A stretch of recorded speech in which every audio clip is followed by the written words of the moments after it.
ಸಣ್ಣ ಜಾತಿಗಳನ್ನು ಮೂಡಿಸುವುದು ಮತ್ತು ಸೇವಾ ಸಮಿತಿಯನ್ನು ಅಸ್ತಿತ್ವದಲ್ಲಿ ತಂದಿದೆ.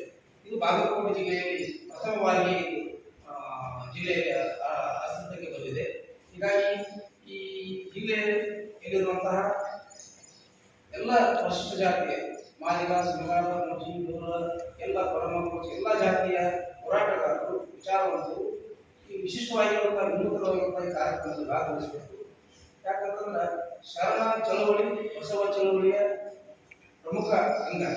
ಬಸವ ಚಳವಳಿಯ ಇತಿಹಾಸದ ಇರುವುದು ವಿಚಾರಗಳು ನಮ್ಮವರಿಗೆ ಚಳವಳಿದವರಿಗೆ ಸರಿಯಾಗಿ ಇನ್ನೂ ಅದು ಪ್ರಚುರಾಗಿಲ್ಲ.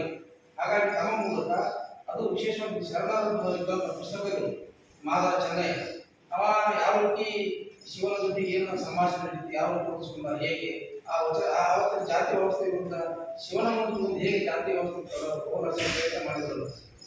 ಶಿವನಾಗಿ ದೇವ ಅವನು ಕೂಡ ಬಲಗೈ ಜನಾಂಗದ ತಕ್ಕಂಥ ಪ್ರಕಾರ ವಿಚಾರವಂತ ಹಲವಾಗಿ ಆ ಶಿವನಾಗಿ ದೇವರ ವಚನಗಳು ಕೂಡ ನಮ್ಮ ಭಾಗದಲ್ಲಿ ಪರಿಚಯ ಇಲ್ಲ.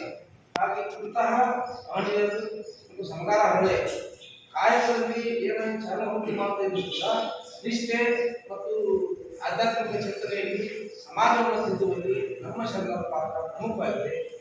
ನುಡಿಬರಹಕ್ಕಾಗಿ ಸಮಿತಿಯ ಮೂಲಕ ಸುಮಾರು 9 ಪುಸ್ತಕಗಳು ಮತ್ತು ಲೋಕಾರ್ಪಣೆಗಳಾಗ್ತವೆ. ಶರಣೆಯರಂತಂದ್ರೆ ಕಲ್ಯಾಣ ಶರಣರ ಈ ಬೀದರ್ ಕಲ್ಯಾಣ, ಬಸವ ಕಲ್ಯಾಣ, ಗುಲ್ಬರ್ಗ ಈ ಕರ್ನಾಟಕದಲ್ಲಿರುವಂತಹ ಪ್ರಮುಖ ಜಿಲ್ಲೆಗಳು ಬಸವಣ್ಣನ ಅನುಯಾಯಿ ಜಿಲ್ಲೆಗಳು.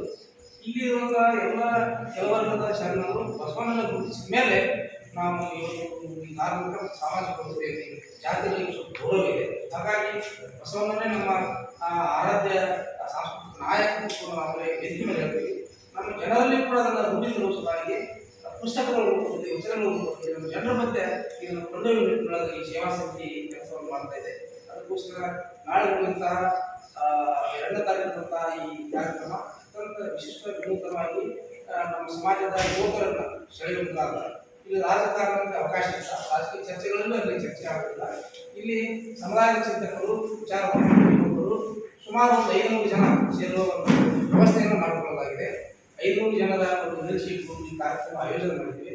ಅದಕ್ಕೋಸ್ಕರ ತಮ್ಮ ಮೂಲಕ ನಮ್ಮ ಸಮಾಜಕ್ಕೆ ಮತ್ತು ನಾಗರಿಕ ಕೇವಲ ಪರಿಶಿಷ್ಟ ಜಾತಿ ಸಂಬಂಧಪಟ್ಟದ್ದಲ್ಲ, ಲೇಖಕರು ಮತ್ತು ಅನುವಾದಕರು, ಪಬ್ಲಿಷರ್ಸು ಮತ್ತು ಚಿಂತನೆಗಳು ಕೂಡ ಎಲ್ಲ ನಾಗರಿಕ ವರ್ಗ